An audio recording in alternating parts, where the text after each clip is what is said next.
মাদক কার্টেলের বিরোধ নিয়ে যুদ্ধক্ষেত্রে পরিণত মেক্সিকো, বিক্ষোভ সহিংসতা ছড়িয়ে গেছে দেশব্যাপী। এদিকে কার্টেল দমনে ডোনাল্ড ট্রাম্পের কঠোর অবস্থান আর মেক্সিকোর প্রেসিডেন্ট ক্লোদিয়া শিনবাউমের সার্বভৌমত্ব রক্ষার লড়াই নতুন করে দুই দেশের মধ্যে উত্তেজনা সৃষ্টি করেছে।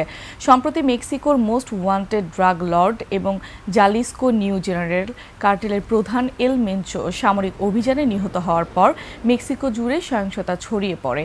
এই অভিযানকে প্রেসিডেন্ট ট্রাম্প তার প্রশাসনের চাপের ফল হিসেবে দাবি করছেন।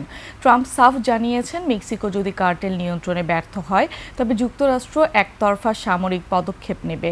এমনকি তিনি কার্টেলগুলোকে বিদেশি সন্ত্রাসী সংগঠন হিসেবে ঘোষণা করে মেক্সিকোর ওপর নতুন করে 15% শুল্ক আরোপের হুমকি দিয়েছেন। অন্যদিকে মেক্সিকোর প্রথম নারী প্রেসিডেন্ট ক্লোদিয়া শিনবাউম ট্রাম্পের এই হুমকির তীব্র নিন্দা জানিয়েছেন। তিনি বলেছেন, মেক্সিকো কোনো দেশের অনুগত রাষ্ট্র নয়।